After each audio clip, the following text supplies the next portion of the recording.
So, how you did? Do you want to introduce yourself to everyone that doesn't know who you are and about obviously your case and what happened to you? Yeah, of course. Perfect. So firstly, thanks for having me. So my name is Jade Blue, or Jade Bloom across Nethercot. And when I was 24, I woke up to the feeling of being raped after a night out with friends. It took about 3 years in my case to kind of even approach trial, only to have it dropped by the CPS just 13 days before the trial was due to start. Essentially, they dismissed it under claims that I suffered from sexsomnia. Sexsomnia, just a lot of people don't know about it. I didn't know about it before they kind of plucked this out of thin air. But sexsomnia is also known as like sleep sex. It's kind of a distinct form of a parasomnia or an abnormal kind of activity that occurs when an individual is asleep. So kind of similar to a sleepwalking, sleep talking, but essentially sleep sex. Um, Right. yeah, pretty out there. Yeah. Indeed. I guess I could probably kind of delve into the fact that my story was featured in a BBC Three documentary, Sexsomnia Case Closed, which essentially followed my battle for justice after the Crown Prosecution Service made the devastating mistake of dropping my case. And as I said, that was like a mere 13 days before it was due to go to trial. Yeah. I essentially, yeah, decided to waive my anonymity from that point, and yeah, the rest is Yeah. history. Yeah. And do you know what? That is, commendable to you because it is. I think when you decide to, you know, come out and show your face and share your story and everything. It's such a brave thing to do. Um, so yeah, and I assume that you want to do that so that others could be aware of that as well. Yes. I want to take you back if I can to when it happened. What did you say it was 2017? Yes. So yeah, back in 2017. So were you at a party or were you just at a friend's or what Yes, so happened? it started off as like a friend's birthday party, just out celebrating with friends, a mixture of my friends and my partner's friends. So once the party kind of ended at a local bar, a small handful of us went back to a friend's house, the birthday boys. I wouldn't necessarily call it an after party as such. It was just a few friends, like a handful of people just chilling out in the living room, having a couple more drinks, listening to music and smoking, and just having a glass of red wine. It reached a point that I was actually starting to get quite sleepy. I mean, it was like 2 a.m., like 1:30, 2 a.m. in the morning. And at that point, I'd already made sure that my best friend had got home safely. As we do as women, we're always checking in with our girlfriends to make sure that Yeah, they get back okay. And essentially, I was yeah, just ready to hit the hay. I was offered my male friend's bedroom in the flat, but I politely declined because for me that just kind of gave wrong signals as such, and it just didn't feel right to necessarily sleep in his room. But, I was happy just to crash on the sofa, so I was basically just passed a blanket, and it was a bit of like a L-shaped sofa, so I kind of just nestled in on one side, and the others just carried on listening to music at a slightly lower level, drinking and just chatting. Yeah, and that's the last thing I can remember is, like, falling asleep, and then the next thing I remember is um waking up and essentially feeling incredibly violated, feeling as if something had penetrated me. My trousers were off, my pants were off, my bra was unpinned at the back, and like I had a chunky, like plasticky, artsy looking necklace which had been broken and was partially on the floor. And I just bolted upright, thinking what on earth had happened. And I looked across the room, and there was my friend on the other side of the sofa, a male friend on the other side of the sofa. And I kind of just tried to demand some answers from him. He kind of woke up, and I was getting quite angsty and aggressive and a bit shouty, asking like, "What the fuck has happened? What the fuck has happened?" And he was mm, telling me to kind of like be quiet. There was other people in the house, and I just got quite, yeah, quite angsty. And I did say this to the police at the time of reporting, that I did kind of push him in a corner, and I did hit him to try and get some information from him because he was just completely not providing me any information. And he essentially kind of said to me at one point was, "I thought you're awake." And then he just like proceeded to leave his own flat, left the door wide open, and literally just bolted out. And that was literally the last time I saw him was that morning. This is a person that has been very close to my boyfriend, my partner of many years now. And he was a very good friend of his, and he's just completely disconnected from the friendship group. There was never, like, never seen again, essentially. God. Yeah. And what happened after that? I saw a short body cam footage Oh, that yes. the police took um when you actually reported that. Mm. What happened after that? After you'd reported it? Okay, so I did report the same morning. So I essentially gathered all my things from his house and started calling my best friend. Bearing in mind this was at like 5:30 in the morning, and she is very much one that's like, if she's asleep, she's asleep. And she miraculously picked up her phone. She just had like this gut feeling to wake up and look at her phone and answered my call. At this point, I was just on the basically on a pavement of like a main road in London, and I was like, I think I've been raped. Um, and as I said that and kind of verbalized it out loud, I vomited in the street just at the sheer thought of like the overwhelming sensation of like, oh my God, this has happened. Yeah. Um, my friend, bless her, she was very reassuring and like tried to calm me down on the telephone, managed to get me an Uber to come collect me. I was like literally like 20 minutes from her house in a cab. And I got to her house and she just kind of embraced me, and I just literally fell into her. And then we decided that it's probably a good idea to report to the police. So we called the police that morning. So it would be like a mere couple of hours after the realization of what had happened, and then the police came to her house and took the first statement. And that's, I think, the body cam footage that I think you'd seen. Yeah. They obviously took all the evidence from you, did the swabs and things like that. And did it actually show that he had um raped you? Yes, yes. I mean, it did take a good 18 months to get the DNA evidence back. Again, delays at every point of the justice process. But I did do everything that morning, went to the sexual assault referral centre, gave them everything. Oddly, in my head, I gave a bit of a 2-week grace period. So I did all the forensic collection and all the evidence collection, but didn't give a name for 2 weeks. For me, I kind of had in my head, like, if he can come to me and kind of speak to me and clarify as to what happened, maybe that would be enough accountability for me to understand that he's understood that what he did was wrong, and at least to provide me some clarity as to what on earth happened. But yeah, as I said, that didn't happen. So I proceeded with the full report with names 2 weeks after. And as I said, yeah, it was like 18 months before the DNA came back. And that was the confirmation that his like semen was found on cervical swabs, which is, yeah, quite a grotesque Did thought it to sit with. did he drug you, then? Did he spike you? So this is what's been going with it. This is part of the challenges with the Crown Prosecution Service in this line of defence of sexsomnia. The more I mean, the more likely the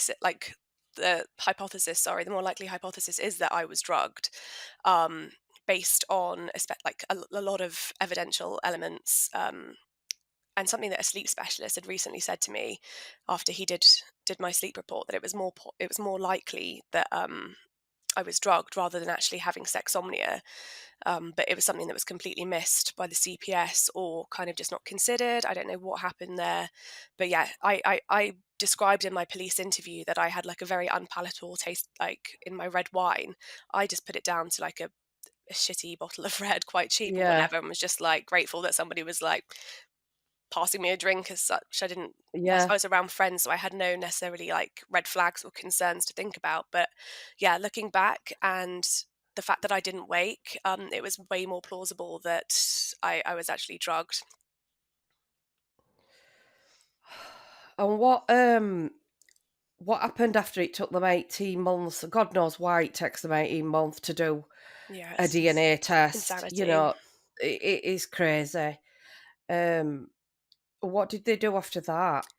So it was shortly after the DNA confirmation that the CPS decided to proceed with charges. So that was a kind of a good turning point. A shame that it took so long to get there. And then everything was kind of looking to getting to court. Essentially, I was kind of organising a pre-trial visit for myself because the police were just being really shoddy, and I was really adamant to kind of just go see a courtroom. I was given a court date, so I felt like I want to go see a courtroom, familiarise myself, be able to understand exactly like the looks and feels of the place, because at the end of the day, you kind of only ever really see what's on TV, and I was never really Yeah. sure how realistic that is. But the police Yeah. officers were like, "You don't need to go now. It's ages away until the trial." And I was just like, "I want to go see it. At least I can see it now, and perhaps do it again close to the time." But for me, it was just like a tick box in my head that, okay, I've got that. I understand. I can Yeah. feel that tangible Yeah. feeling of understanding what to expect. But yeah, it was really everything that was involved with police was just, I don't know. I have to Shocking. say, like, I take it back a little bit, because up until the charge, they were very like informative. They kept me regularly updated. But once the charging decision happened, it's as if they kind of just relinquished all responsibility for me, and communication would be far and few between. I'd be like chasing up and trying to seek an update. I went through three different SOA officers, two different detective constables in the case, and there'd be no real handovers as such. Like, people wouldn't share contact information. I wouldn't have like any person to speak to. There was even a time that I had to call like 111 to try and seek an update as like as a new contact information, essentially, for my new officer, which was Yeah. just bonkers that the victim is having to kind of navigate that. Like, it's so just silly.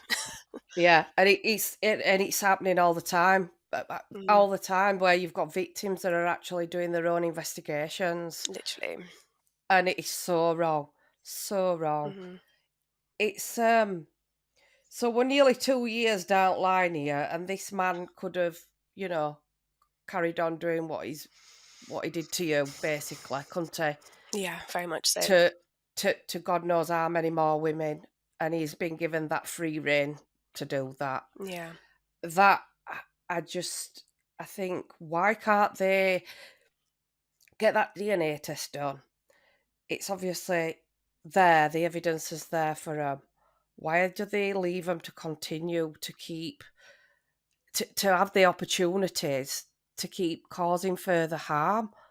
I just don't Yeah. understand. I Yeah. don't It, understand. it makes no sense. It's not logical in the slightest. And yeah, I just think they're really missing the mark, because like I didn't even know at the time, but he was like on unconditional bail conditions. There was no conditions to his bail. Like, he was from Italy. He could have like fled back to his home country, and that could have been kind of it, essentially. So yeah, I think they just Yeah, have this essentially like a free reign to continue doing whatever. And he was in yeah, a position that he worked in like nightlife and DJs and stuff, so he's always in a position to potentially spike people's drinks, see like a group of women going out having some fun, and take advantage of that.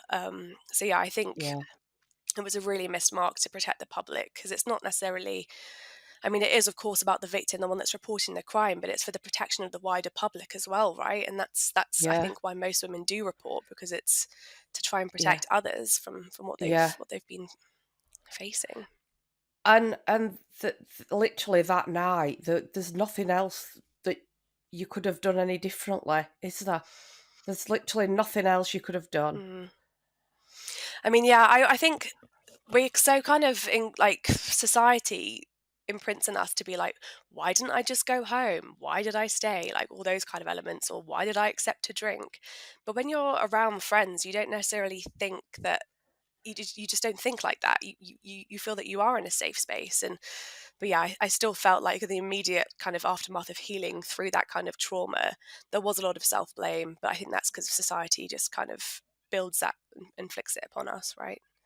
Yeah, yeah, absolutely. And that's what we need to keep campaigning for change for, because it is a massive, societal problem. We Mm. need to try and change that perception of, should it be really our onus to keep us safe? Because for me, it should be, we should be protected by police. If something does happen to us, they should be there. They should be enforcing the laws. Mm. That's not happening either. They're not enforcing the laws that are even there a lot of time. Um, what happened after that then? Did he get arrested and charged? Yeah, so he was arrested and charged. I think he was arrested before the charge to get like the first kind of statement from him, and it was very much like no comment, no comment, no comment. And then once the DNA came back, there was a second interview. Um, where he basically kind of classically, it was very much no comment. However, he stated this was consensual sex, and then was like very much no comment. So that's as far as his statements and interviews went, really.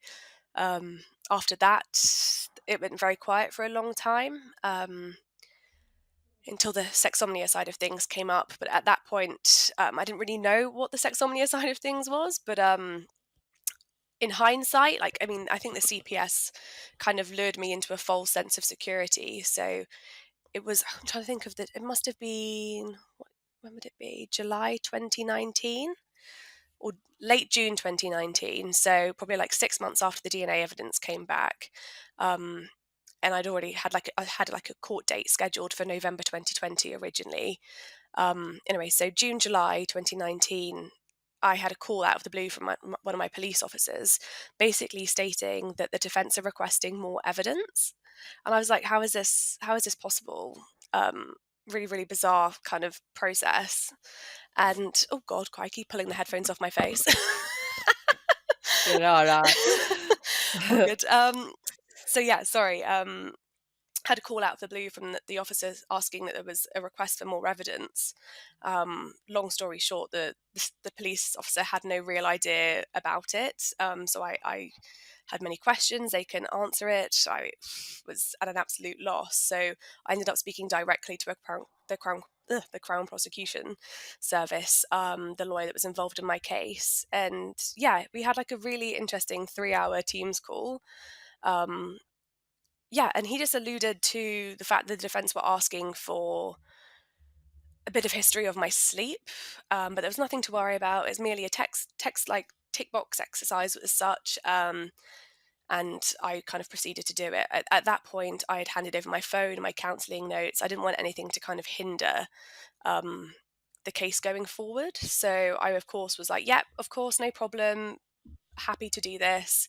And it proceeded that it was only like a 15, 16 question questionnaire, which came via the police on a Microsoft Word document, which I filled in. It was like really vague questions. A couple of it was relating to sleep, but then they were also fishing for other information about what happened that night. Some of the questions I didn't answer because I didn't deem it suitable. But the sleep related ones I did respond to. And yeah, I submitted that back within like 4 days, and that was the last I heard. And then, yeah, essentially, I got a call one evening, couple of, well, 13, well, 2 weeks, 2 weeks before the case was due to be seen in court, basically saying, "We need you to come down to a local South London police station. In regards to some updates regarding your case. The CPS representatives will be there, but yeah, we need you to come down tomorrow." And I was just like, "What?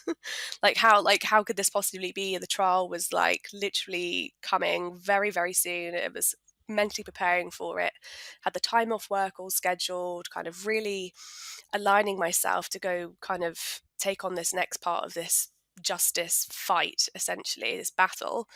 And Yeah. yeah, I kind of rocked up to the police station, and there was like 7 people present, 2 CPS representatives, my SERT officer, the detective constable, and 2 bosses of the detective, 2 police bosses of the detective constable, and then also managed to have my ISVA like on a Teams call as well. This was kind of like post COVID slash during COVID times. Actually, it was no post, it was during COVID. Right. So there was a combination of like some people on screens, and there was like 4 or 5 people present, I think. And Were you yeah, scared? um, yeah, I mean, I was very apprehensive as to like what this meant. I'd barely slept the night before, like of all the like going through my head, thinking, what could this possibly be? Do they need more evidence? What's happened? Is there a delay?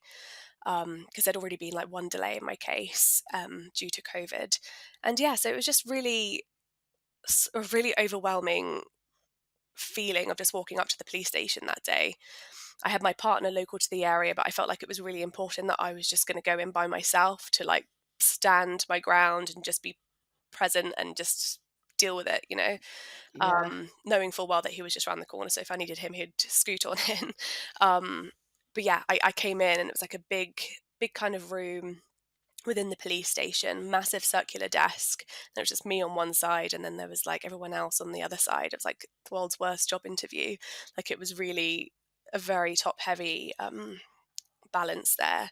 And I could see that on the table there was a bottle of water and a packet of Boots Own tissues, and I was like, oh god, this doesn't bode well. Like, this is going to be a tough conversation.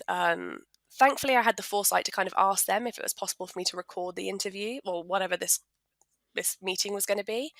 Um, and they agreed. I just said to them, I was like, I think it's going to be a really overwhelming conversation. I think I'm not necessarily going to absorb this in, and I'm going to have to reflect on it. So I would like to be able to Yeah. record. And as I say, yeah, thankfully they were like, no problem, that's fine. And yeah, I mean, the meeting just felt like it went on forever. Like, gosh, it was hefty. And the lawyer, like, he started by giving like a bit of, as if we were in court or something. He just started opening up to the room about the crime, the incident, giving far too much detail about it, really quite triggering. And then even his boss had to call him out and be like, I think you just need to get to the point, and tried to like usher him along. Like, it's, you don't need to give such an X step. We all knew what had happened, the ins and outs of my case, so it was completely irrelevant to have to like share it so grotesquely, if anything. Yeah, I even at one point had to ask him to hurry up to get to the point, because I was like 20, 25 minutes in, and I was like, can you please just let me know what's happening? And then he said, yeah, the case is being closed. He no longer feels there's a realistic prospect of conviction, and that was it, really. And then what? Did you approach the Centre of Women's Justice? Yes. So after that meeting, so that was the meeting that I had first heard about sexsomnia. This was the first time I'd ever heard about sexsomnia at that meeting. I've never It was like heard of it. insanity. Have you heard of any other cases where they've, suggested this? Not so much for being put upon the victim. It's definitely being used more by perpetrators claiming to have sexsomnia, but I haven't seen much in the way of the defense kind of chucking it on the victim as such. And that's something that Right. I got quite concerned about, thinking like, oh gosh, is this going to be like the new rough sex defense that they're just going to jump onto? There's so little known. Like, it's just really could be like a really troubling stance. But thankfully, and I'm kind of hopefully putting it down to the fact that there was so much coverage with the BBC documentary, that people are just like wary of trying to do that again. Yeah. Yeah. um, so yeah, I mean, hefty times. And the following day after that meeting, I did have a 7-page letter from the Crown Prosecution Service, hand delivered by a police officer, basically outlining the rationale for closing my case. I've since spoken to many victims who said when their cases have been closed, they've had like lucky to have one A4 page of a breakdown as to the rationale why. So I think this. I've just oh god, we've just had a response. I've never seen a response like it in my life. It is absolutely disgraceful. Oh, really?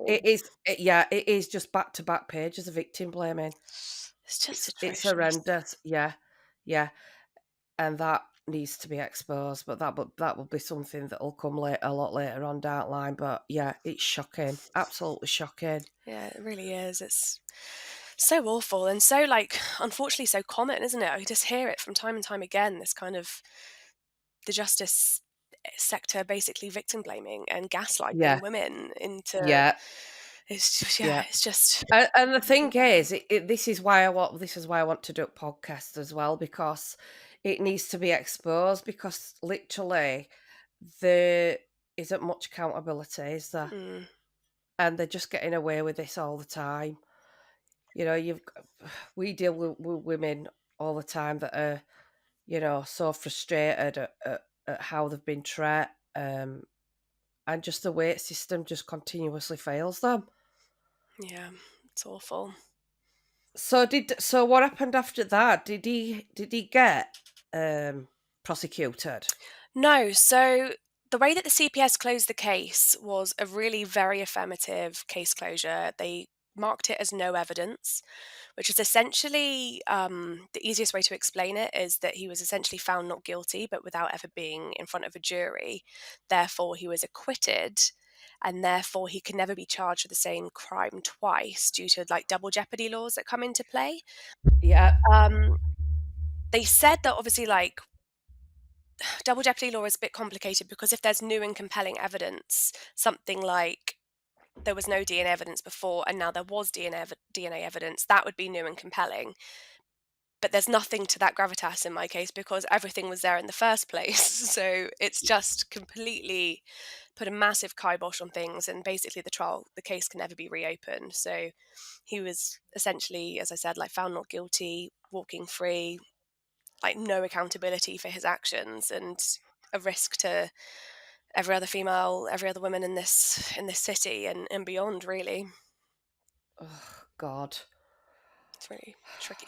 It's a really tough thing to come to terms with, and I do often sometimes forget how monumentally awful that is. Like it's really it just doesn't make any sense. It's really hard to try and make sense of something that just literally makes no sense whatsoever. Yeah, yeah. It's the thought that he could go on and do that to somebody else is just Yeah. shocking. So the Centre for Women's Justice took on your case. Yes, yeah. They are amazing, aren't they? They're Blooming brilliant. blooming brilliant, honestly. They They really are. Yeah, f for such a small team, it's so incredibly impressive how much yeah, work they do and how yeah, much, like, weight they have. Like, it's yeah, really a real force to be reckoned with. Really, really yeah, inspirational team. So yeah, they kind of, they got involved once I'd put forward my victim's right to review. Um, so it was really frustrating actually because the victim's right to review process is a bit fickle in cases like mine, but I felt so passionate about the fact that made a wrong decision that I was like, I need to do this anyway. They basically said if I was to do the VRR, which I'm entitled to do if I wish, but it wouldn't change the outcome of my case. My case was already closed, affirmative, done. But I was like, no, no, this is wrong. I need to have somebody review this.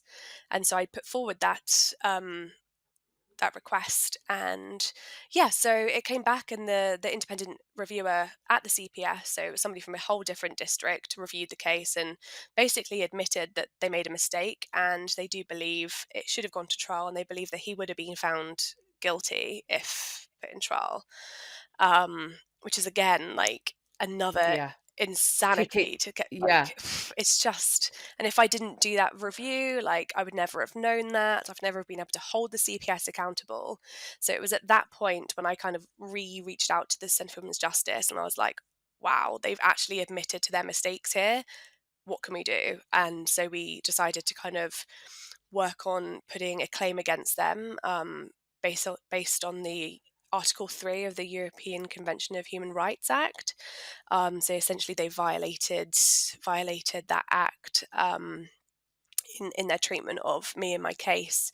And yeah, so it was actually really, really positive outcome. Actually, I was able to announce a couple of months ago that we did successfully hold them accountable. I can say that I sued the Crown Prosecution Service for failing to prosecute my rapist and for the failures in my case, which feels like a real just outcome in not necessarily the way that anticipated reporting a rape and getting yeah, justice for that, but justice for the fact that the CPS had failed so monumentally in this case, and to kind of shine a light on that and basically just continue that conversation about like we need to change, we need reform, we need to really restructure what's going on, and they need to listen to victims' voices and people yeah, that work with victims, because I think that's the only real way that we're ever going to get any kind of decent structural changes. yeah. And how long did it take you to? How long was that process from your victim's right to review starting to them admitting fault? Nearly as long as it was going to take to get to court for the incident of rape. It was pretty much 3.5 years, to go through that complaints procedure. If I no 3 years, yeah, 3 years. Really, really hefty. There was time we put forward the or the complaint and the intention to sue October 2021, which was 1 year after the case closure. So yeah, it was from October 2021, and then I announced in May 24. No, not May 20. Actually, it happened in May 24 that they had basically agreed to settle this case, and then we announced it in August 2024. Once the kind of finalization of elements that allowed us to be able to discuss it freely.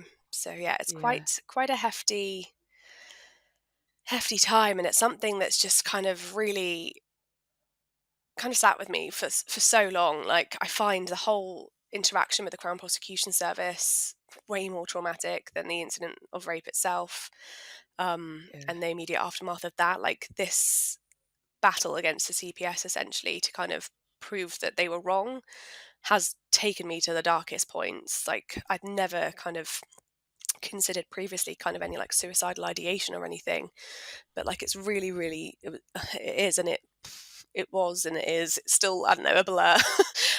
It's Yeah. a really challenging thing to come to terms with when you're so monumentally failed by the system that are there to protect you. Like, it's just, yeah, it's a really like tough thing to process, but I guess so many of us have to go through that. Like, it's just, there's so many of us that But have been damaged by it. Like, it's just but it insanity. shouldn't be it shouldn't be happening, should it, Jade? No. It should not be happening. And they So need to be held accountable that's for that 100%. Like, it's not yeah, just the Crown Prosecution Service, it's the police. There's, yeah, so many, like, in yeah, family courts as well, Kafkas and anyone yeah, that's it's yeah. just the damage is It's vast. And yeah, it's an absolute mess. That's what it is. It's an mm, absolute mess. You know, none of it's working. None of it. no, Um, so you've had 6 years of your life taken over by a legal system that ultimately has failed you. I know that you had a good outcome to the fact that they've admitted fault, but it should have never even come to that, should it? yeah. No, 100%. And yeah, it's a bittersweet outcome, to be honest, because I shouldn't have had to kind of fight for that. But for me, it just felt like it was so much bigger than just my case. I felt like it was an opportunity to be able to shine a light on the failures of the justice system. And it was just really, really fortunate at the time that I also had the BBC following um, my story, and we couldn't have anticipated where that was going to go. Like, the whole original concept of what was going to be the program was the BBC following a couple of women navigating the justice system and actually getting to court. They were wanting to shine a light on how low the rape prosecution rates were. And Mm, then everything just turned into this curveballs at every point. Like, we just couldn't have anticipated it. So it just kind of took a whole different pathway, and be able to just to have them present as everything unraveled. It just felt like we needed to I was offered numerous times to kind of drop out. Like, it wasn't what we originally went into, but they were really very considerate and caring, and were like, if you don't want to do it, it's fine. Like, you need to put yourself first. I was like, no, no, this is happening for a reason. Like, I yeah, felt like this, like, weirdly the stars have aligned in some bizarre twist of fate, whatever, yeah, that it was yeah, just, I felt like it was important because so many people go through it in isolation, and they yeah, don't. And I think having like a kind of quite stark reminder of the realities, that there was kind of no filters, and just seeing all the twists and turns as to what can happen. And it's just one case that all the twists and turns happen. I dread to think of the many women that go through that process and have such monumental failures, because just when you think you've heard it all, somebody else tells you of their experience, and you're just like, oh gosh, I I just didn't know, think it could get any I know, worse. And yeah, yeah, so and I can confirm that it, it is getting worse. It's not getting any better. yeah, Um, gosh.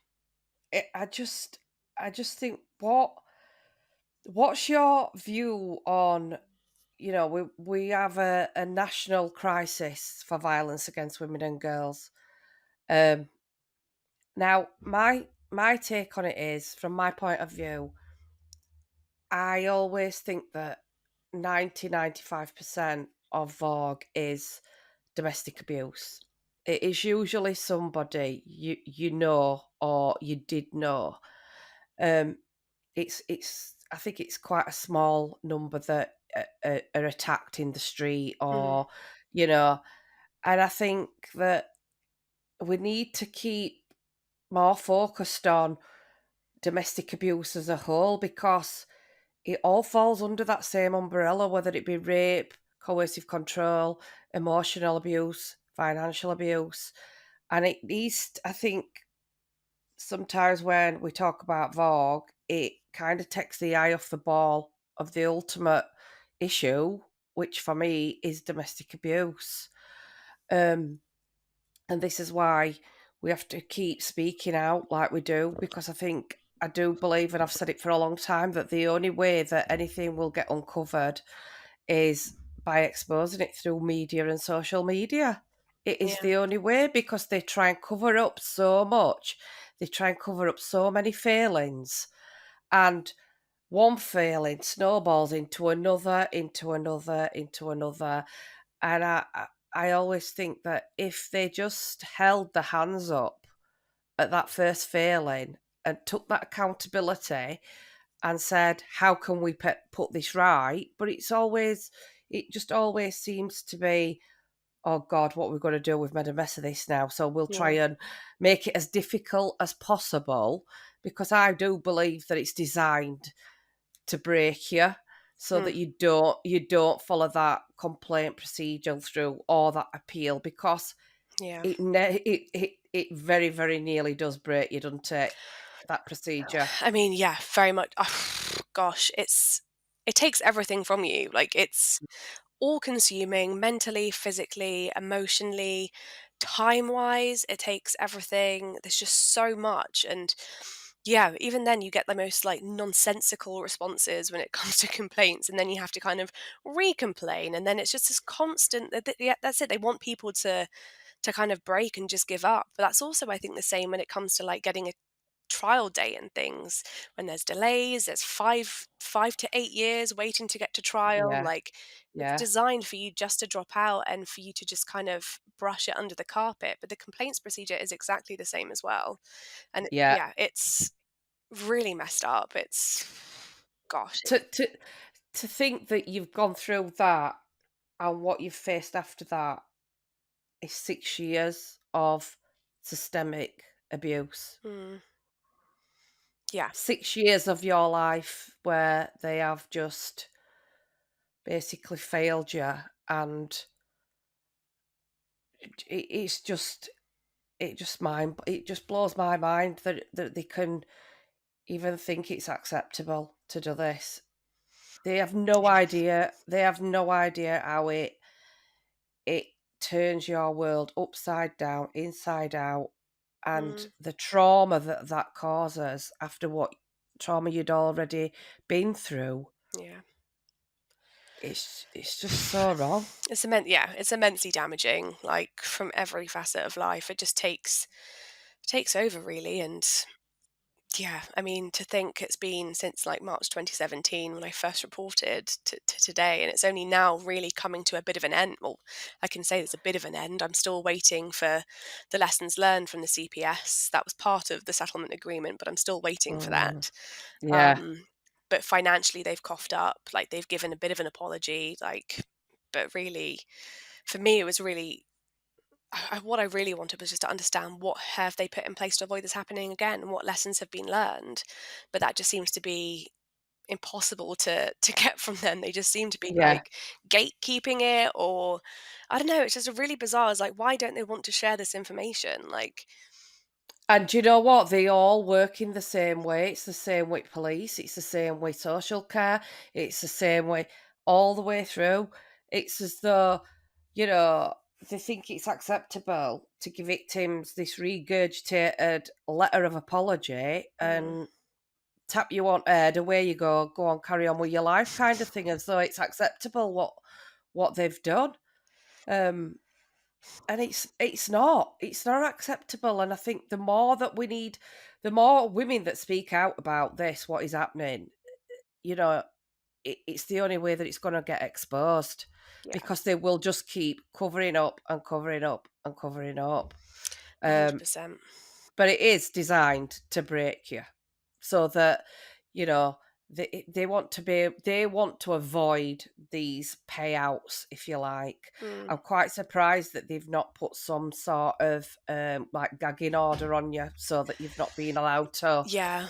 speak out about it. I was so Uh, terrified that was gonna happen, like, literally when I was speaking to Centre for Women's Justice, I was like, "The main thing is that I am not going down quietly, there is no NDA or anything that's I'm speaking, and, like, that's that." Like, yeah, from the yeah, like, that will be yeah. I'm not going to go down quietly about it, But no do you know way. what, Jade? Do you know what though, Jade? I think that if you'd not already got the BBC involved, I think that that would have been a strong possibility that they would have done that to Yeah. keep you quiet. I think because you've already been brave enough to tell your story and it has gone into media, Mm, and you do post things on Twitter and things like that to create that awareness. um I think if you'd have kind of been a little bit less vocal about it, I think they would have tried to make you go away and yeah. keep you quiet. But it's awful that, like, you feel that you have to kind of shout the loudest to try and, like, get some accountability because the system is just totally set up against us. Like, we shouldn't have to scream and shout. There should be due process that we can go through and do it in our own time, in our own way. You shouldn't have to waive your anonymity. You shouldn't have to be speaking out constantly and sharing everything online. Like, the system should just function in the first place, and complaints process Yeah. should do the right thing, and people should understand that if they've done something wrong, they need to hold their heads up, like hands up to it and stuff. Like, every one of us like works in jobs, and if you were to be so bad at your Yeah. job, like, you would lose your job. Like, there would be Yeah. like accountability for you in the workplace. So I just don't understand and can't fathom as to why that's not the case for these justice agencies that just get away with damaging Anything. victims and just failing us all. Like, it just make it make sense. It just doesn't. I know, I know, I know. And we're all human beings at the end of the day, and you can accept that that there are certain failings, but it's it's it's how they deal with it, into they just want to try and cover everything over. Yeah. But I think the only way that they're ever going to be able to change and make any long lasting, real transformative change is to be transparent about it. Like, I don't Yeah, want to see the CPS being like, oh, we've locked away cocaine dealers. I want to be like, we made a mistake in this case and we're learning from it. Like, that's the kind of stuff I'd like to see on their website. The kind of yeah, or at least a balance of, whereas it's always just the positive glory stories. It's never it like is, we it is. we're learning this because this is what happened, and they should do Yeah, that. Like, that would, uh, I think, improve our confidence in them if they were to be yeah, actually acknowledging their failures and properly learning from them. yeah, definitely, 100%. I think you're right. I think that it's the same with the family court scenario. They need opening up. We need full transparency in them Oh courtrooms, gosh, yes, very much so. because what is going off inside them is just barbaric, I dread to barbaric. think, like, yeah, it's just the criminal justice system is terrible, but the family courts is just, I can't even. Some of the stories I've heard, it's just I know, it's terrifying, horrific. really. Yeah, yeah. I just want to say thank you so much for speaking to me, Jade. Oh, You're bless you. so brave. You are so, so brave. Oh, thank you. And I just want to send you a lot of love and strength, and just keep raising as much awareness as you can, just to try and, if it can help anybody by speaking, and they can, if they feel they can be even a little bit um brave, why just having their voices heard, then it's going to make a change. But I do believe that this is the only way we can do it, by just keep speaking out and trying to Yeah. encourage, because we've got police that it absolutely infuriates me when you've got police that are encouraging victims to speak out if X, Y, and Z happens to them. Speak out, report it, report it. But then what are they faced with once they've reported it? That's the bit that Mm, infuriates me, yeah. and it's so wrong. Yeah, that's really troubling. And you kind of lured into a false sense of security that they're going to take you seriously, your voice is going to be Yeah, heard, that you're doing the yeah, right thing, when in fact it's quite opposite. commonly the opposite, and it's takes everything Yeah, from you. It's really goes as far as being like soul destroying, really, to try and navigate yeah, it. And I think that's the main thing that people need to know if they're kind of deciding to perhaps report or not. That I think it is important to report, but I also think it's really important to understand as to the realistic expectations and yeah, being able to really understand what is going to be coming your way, and getting the relevant support around you, whether it be friends, family, partner, like, just to not do it in isolation. Obviously teamed with the support of like charities as well, and yeah, getting that kind of full circle around you that can pick you up when you're feeling like you can't do it anymore. Like I think you Yeah. need to be able to not do it in isolation. I think that's the only way that it's entirely possible to get through it. I Yeah. couldn't comprehend doing it in silence. And even then, like when I was navigating it all, my work were aware. I can't imagine not letting them know, because there's be days that I just had to take calls from officers or whatever, or it would be like really triggering, and I just couldn't necessarily be as effective as I wanted to be at work. So if you're not telling the people around you, like it's just going to put up all these barriers as well, like and make it even Yeah. more troubling for what is already an incredibly troubling experience trying to navigate. But Yeah. yeah, it's a lot. It's a lot to consider. Yeah, it is. Bless you. Right, I'm gonna let you go now. Oh, bless you. So keep in touch. Yes, definitely. Lots of love and see you later. Marvelous. Well, thanks ever so much. It's been really lovely to speak to you. Thanks, Jade.